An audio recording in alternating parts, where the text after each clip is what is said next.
Everybody, I am Avinash Kumar and education during British India बहुत ही important topic होता है यूपीएससी सीएससी के प्रीलिम्स और मेंस में, और मैं इसको बहुत ही शॉर्ट फॉर्म में प्रोवाइड करने वाला हूं because with respect to commission या with respect to charter act या फिर विद रिस्पेक्ट टू ओरिएंटलिस्ट या इंग्लिशिस्ट की कंट्रोवर्सी से हमेशा ये क्वेश्चन आता ही है एग्जाम में। सो देखिए, जो फर्स्ट एफर्ट किया गया वो individual efforts through the company rule किया गया, जो कि 1781 में या 91 में या 1800 में डिफरेंट कॉलेजेस की स्थापना की गई। जैसे कि 1781 में कलकत्ता और मद्रास कॉलेज की स्थापना की गई, जो कि हमारे वैरन हेस्टिंग्स ने की। उसके 1791 में जो जॉनथन डंकन है उन्होंने संस्कृत कॉलेज की स्थापना की। उसके बाद फिर जो 1800 है उसमें विलियम कॉलेज की स्थापना की गई, जिसमें कि सिविल सर्विसेज की वो लोग ट्रेनिंग देते थे, और इन्होंने ये वेल्सली ने स्टार्ट किया है। ओके, इसके बाद फिर देखिए चार्टर एक्ट 1813 लेकर के आया गया और इसमें 1 लाख स्पेंड करने के लिए प्रोवाइड किया गया ब्रिटिश गवर्नमेंट के थ्रू, जिससे कि एजुकेशन को प्रमोट किया जा सके। उसके बाद फिर लॉर्ड मैकॉले की जो बहुत ही इंपॉर्टेंट शिक्षा की नीति है, जिसे हिंदी में कहते हैं, और एजुकेशन एक एफर्ट है 1835 में, जिसमें कि ओरिएंटलिस्ट या इंग्लिशिस्ट की कंट्रोवर्सी होगी, जो कि बहुत ही फेमस है। अगर इसे सिंपल वे में समझना है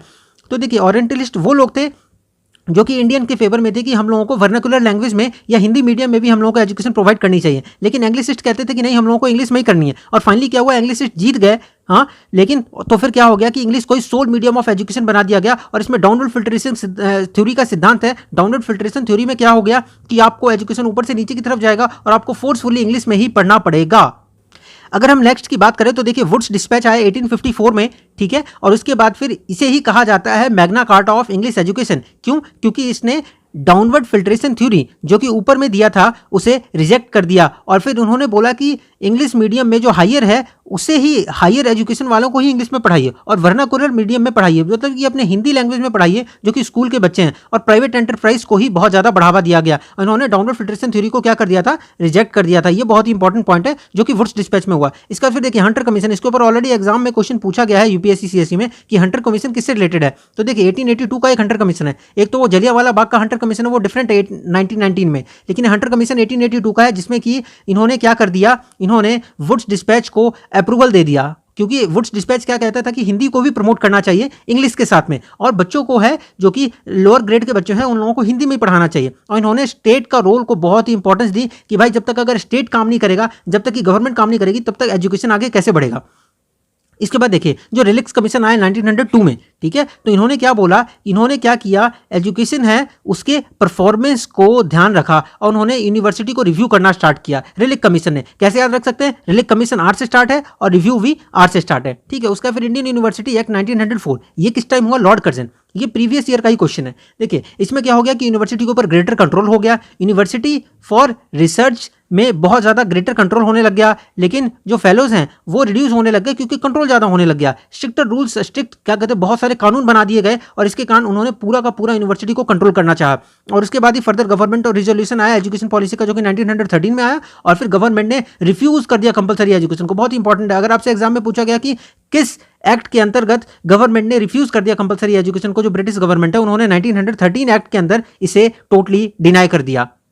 जो नेक्स्ट कमीशन आया वो सैडलर कमीशन आया, जो कि 1917 या 1919 में आया, इसी के बीच में, जिस समय कि जलियांवाला बाग हत्याकांड हुआ था। सैडलर यूनिवर्सिटी कमीशन से भी एग्जाम में ऑलरेडी पूछा गया है, जिसमें कि जो 12+3 का प्रोग्राम था, स्कूल प्लस डिग्री, मतलब 12 ईयर जो कि स्कूलिंग के होते हैं, 3 ईयर जो डिग्री के होते हैं, इसके ऊपर फोकस किया गया, और इसमें फीमेल एजुकेशन के ऊपर भी फोकस किया गया। बहुत ही इंपॉर्टेंट है, जबकि फीमेल्स का रोल इंपॉर्टेंट होता है जिस समय कि हमारा मॉडर्न इंडिया चल रहा होता है, और इसके ऊपर यूपीएससी सीएससी 2019 के मेंस में भी इसके ऊपर क्वेश्चन पूछा गया। तो फीमेल्स का एजुकेशन इसमें बहुत इंपॉर्टेंट था, और इसके बाद फिर साइंटिफिक और टीचर्स की ट्रेनिंग के ऊपर फोकस किया गया सैडलर कमीशन में, ठीक है। किस तरीके से याद रख सकते हैं, सैडलर में ही देखिए सैडल लड़कियां पहनती है, तो इसलिए फीमेल्स का एजुकेशन के ऊपर फोकस किया गया, और उसका फिर सैडलर, एस से ही सैडलर, एस से ही साइंटिफिक, और फिर इस तरीके से आप याद रख सकते हैं कि सैडलर में ही साइंटिफिक चीजों के ऊपर फोकस करने के लिए बात कही गई।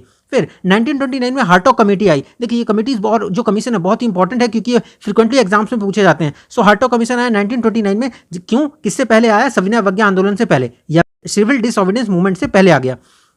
तो देखिए हार्टॉग कमीशन ने क्या कहा कि आपको क्वालिटी के ऊपर ज़्यादा फोकस करना है instead of opening more colleges. ये मतलब कि क्या, क्वालिटी से ज़्यादा, क्वालिटी के ऊपर फोकस करना है आपको क्वांटिटी से ज़्यादा, और इम्फेसिस किस में था, प्राइमरी एजुकेशन के ऊपर मोर फोकस दिया गया। और फिर नेक्स्ट आई वर्धा स्कीम, जो कि 1937 में थी, मतलब कि ऑलमोस्ट क्विट इंडिया मूवमेंट से थोड़ा सा पहले। और इसमें क्या हुआ, इन्होंने बोला कि आप स्मॉल एक्टिविटीज़ के थ्रू एजुकेशन को प्रमोट करिए, और इसके ऊपर फोकस किया गया। स्कीम ने, सॉरी, इस कमीशन ने, इन्होंने ऐसा कहा कि जो वार्धा की स्कीम आई थी, वार्धा का कमीशन आया था, उन्होंने इस चीज़ के ऊपर एक्टिविटी फोकस्ड अप्रोच रखा।